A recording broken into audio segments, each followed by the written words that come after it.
হাসিনার বাড়ি ভেঙে গুড়িয়ে দিল ছাত্র জননেতা হাসিনার, এবার কি হবে? কালকে হাসিনা নিজে লাইভে এসছে এবং দেখুন আল্লাহ ছাড় দেয় কিন্তু ছেড়ে দেয় না।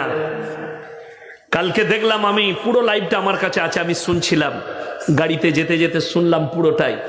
তিনি দুঃখ পালন করে বলেছে, আজকে আমি কি একা অপরাধী? সত্যিকারই তাই। তিনি প্রধানমন্ত্রী বলে তিনি একা অপরাধী নয়, তেনার চেলা চম্পট যারা আছে তারা অপরাধী। তার বোন টাকা নিয়ে পালিয়েছে, সে নিজের মুখে বলেছে আজকে আমার বোন আমাকে পাত্তা দেয় না, আমার ছেলে মেয়ে আমার কাছে নেই, আমি একা অপরাধী। আমার দেশে আমার ঘাড়ে বন্দুক রেখে, ওর ঘাড়ে বন্দুক রেখে অনেকজন গুলি চালিয়েছে, অনেকজন টাকা ইনকাম করেছে, লুটতারাজ করেছে, অফিসার থেকে শুরু করে বিভিন্ন মন্ত্রীরা। উচিত শুনেলেন, একা প্রধানমন্ত্রী দায়ী লয়, যতগুলো নেমো খারাম এই মন্ত্রীর সঙ্গে থেকে অপরাধ করেছে সবাই অপরাধী। আমাদের দেশের নিয়ম কি জানেন? তাতে বাংলাদেশ, পাকিস্তান, ভারত যে দেশেই বলুন, নিয়ম হচ্ছে কোন ছেলে যদি কালিয়াচক বাজারে এতিম ছেলে 10 টাকা চুরি করে তাকে গাছে বেঁধে পিটায়, এটা চোর।